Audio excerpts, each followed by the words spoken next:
नमस्कार दोस्तों, आज आपका फिर से स्वागत है हमारे इस YouTube channel the way to IAS में। फ्रेंड्स, आज हम बात करने वाले हैं जो हिस्ट्री के बहुत सारे चैप्टर आपने इतिहास में अपने किताब में पढ़ा होगा, इतिहास के बुक में जो पढ़ा होगा, हिस्ट्री के बुक में पढ़ा होगा, वो चैप्टर को हम कैसे पढ़ें, क्या अप्रोच होना चाहिए, इसी को लेकर के हम एक वीडियो बना रहे हैं। इसमें आज जो हम शुरुआत कर रहे हैं वह हिस्ट्री का इंडस वैली सिविलाइजेशन के जो चैप्टर है, जो हड़प्पा सभ्यता एक चैप्टर है, या जो इंडस वैली सिविलाइजेशन जिसको बोलते हैं सिंधु घाटी की सभ्यता, ये चैप्टर है, इससे शुरुआत करेंगे। जो हम इंडस वैली सिविलाइजेशन की बात करते हैं तो इसमें हमको सबसे पहले ये ध्यान देना है कि इसका नाम क्यों यह नाम पड़ा, यह इस पे को जो लेकर के डिबेट है हिस्टोरियन में कि इसका क्या नाम होना चाहिए, इस डिबेट को आपको समझना बहुत ज़रूरी है। उसके बाद ये जो इंडस वैली सिविलाइजेशन है, इसका टाइम क्या है, जो टाइम में जो एक फेज है कि किस फेज से किस फेज तक मैच्योर इंडस वैली सिविलाइजेशंस का फेज है, वो आपको टाइम आपको पता होना चाहिए। और जो तीसरी पॉइंट है जो बहुत इंपॉर्टेंट है, इंडस वैली सिविलाइजेशंस का जो क्षेत्रीय विस्तार है, जो जोग्राफिकल एक्सटेंट है, उसके बारे में आपको बहुत ज़रूरी है जानना। किस नदी के चारों बगल ये सारे शहर बसे हुए थे, कौन कौन से नदी, किस नदी के तट पे कौन से साइट्स हैं, इनको ध्यान में रखना बहुत ज़रूरी है। उसके बाद आपका इस इंडस वैली सिविलाइजेशन के जो संस्थापक हैं, किसने इस इंडस वैली सिविलाइजेशन को एस्टैब्लिश किया, स्थापित किया, इसको लेकर के जो डिबेट है हिस्टोरियन में, इनकी समझ आपकी होनी बहुत ज़रूरी है। इतना होने के बाद आपको ये पता होना चाहिए कि इंडस वैली सिविलाइजेशन के जो मेन साइट्स हैं, जो मुख्य स्थल है, वो कौन कौन है, उनका नाम आपको पता होना चाहिए। उसको 3 कैटेगरी में बांटा जा सकता है। एक जो सेंट्रल एरिया में जो साइट्स है वह है, और एक जो कोस्टल एरिया या पोर्ट वाला एरिया वाला साइट्स है वो हो गया, और जो एक मतलब पेरीफेरी एरिया में है जो उतना इम्पोर्टेंट नहीं है लेकिन वो इंडस वैली सिविलाइजेशन के साइट्स हैं। इन सारे चीज़ों को आपको ध्यान में रखनी है। जैसे हम कहें हड़प्पा है, मोहनजोदड़ो है, कालीबंगा है, धौलावीरा है, जो लोथल है, जो आपका बनावली है, सुरकोटोडा है, रंगपुर है, कोटिडीजी है, चन्होद्रो है, ये सारे इम्पोर्टेंट साइट्स हैं। इस सारे साइट्स का बारे में आपको अच्छी तरह से जानकारी होनी है, और हर साइट से क्या क्या इम्पोर्टेंट चीज़ मिला है, जिसके आधार पे, जिस सोर्स के आधार पे आप इंडस वैली सिविलाइजेशन को अच्छी तरह से जान पाते हैं। ये सारी चीज़ों को आपको याद रखना है कि कहाँ, किस शहर से, किस साइट से क्या मिला है। उसके बाद जो एक बहुत ही इम्पॉर्टेंट है इंडस वैली सिविलाइजेशन के बारे में जानना, वो है टाउन प्लानिंग, नगर नियोजन, और दूसरा है ड्रेनेज सिस्टम। इस 2 चीज़ के कारण इंडस वैली सिविलाइजेशंस पूरे एंशिएंट वर्ल्ड के इतिहास में, जो हिस्ट्री में बहुत ही इम्पॉर्टेंट माना जाता है। तो आपको इसका जो प्लानिंग है, सिटी प्लानिंग है, वो समझना बहुत ज़रूरी है। उसमें जो बिल्डिंग कैसे बनाते थे, कौन सा लोअर टाउन था, कौन सा जो होता है अपर टाउन था, वो कैसे बनाते थे, क्या वो वॉल से घिरे हुए रहते थे, चारों वॉल से फोल्टेड थे या नहीं थे। उसके बाद जो वहाँ का रोड है वो कैसा बना हुआ था, रोड कैसे अपने आप को क्रॉस करता था एक दूसरे पे। And the very important point है वो ड्रेनेज सिस्टम वहाँ का कैसा था। ये ड्रेनेज सिस्टम अर्थात जो सैनिटेशन का व्यवस्था है, वो आज तक हम उस लेवल को नहीं प्राप्त कर पाए हैं जिस लेवल पे इंडस वैली सिविलाइजेशंस के लोग अपने सैनिटेशन के व्यवस्था को ले गया था। उसके बाद क्या है, इन सारी व्यवस्था में जो ईंट का यूज होता था, आपको उस ईंट के बारे में जानना बहुत ज़रूरी है कि ईंट का शेप और साइज क्या होता था।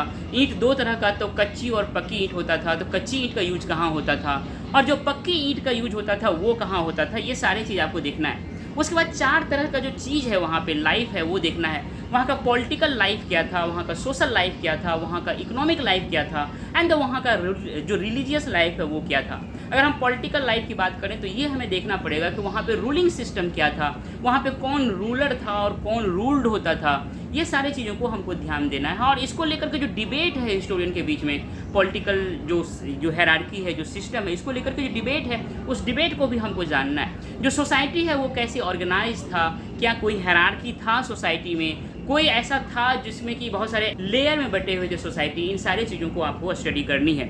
उसके बाद अगर हम बात करें तो हम जो रिलीजियस लाइफ है उनकी बात करते हैं। बहुत सारे हिस्टोरियंस में डिबेट है कि वहाँ का रिलीजियस व्यवस्था कैसा था, वो नेचर को पूछते थे या तब तक जो है गॉड का कंसेप्ट आ चुका था।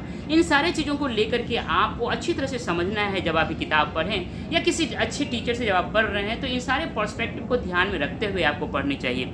उसका जो इकोनॉमिक लाइफ है वहाँ का क्या है, एग्रीकल्चर का क्या व्यवस्था है, वहाँ जो पोल्ट्री बनाने की व्यवस्था है वो क्या है, जो क्राफ्ट्स है वो क्या है, and the trade very important है। ट्रेड क्या है? ट्रेड में भी जो इंटरनल ट्रेड होता है, जो एक्सटर्नल ट्रेड होता है, एक्सटर्नल ट्रेड में हम क्या इंपोर्ट करते थे, क्या एक्सपोर्ट करते थे। इंटरनल ट्रेड जो एक्सटर्नल ट्रेड है उसका रूट क्या था, इंटरनल ट्रेड का रूट क्या था, लैंड रूट क्या था, सी रूट क्या था, जो आपका रिवर रूट क्या था, इन सारे चीज़ को आपको ध्यान में देना है। जो इंटरनल ट्रेड होता था तो इंटरनल जो एरिया था वहाँ से क्या मंगाता था सिविलाइजेशंस, इंडस वैली सिविलाइजेशन के लोग, और बदले में इंडस वैली सिविलाइजेशन के लोग उनको क्या देते थे, इन सारे चीज़ों को ध्यान में रखना है। याद रखिएगा इंडस वैली सिविलाइजेशन अपने सर्वोच्च जो पराकाष्ठा पे पहुंचा है उसमें ट्रेड का बहुत बड़ा योगदान है।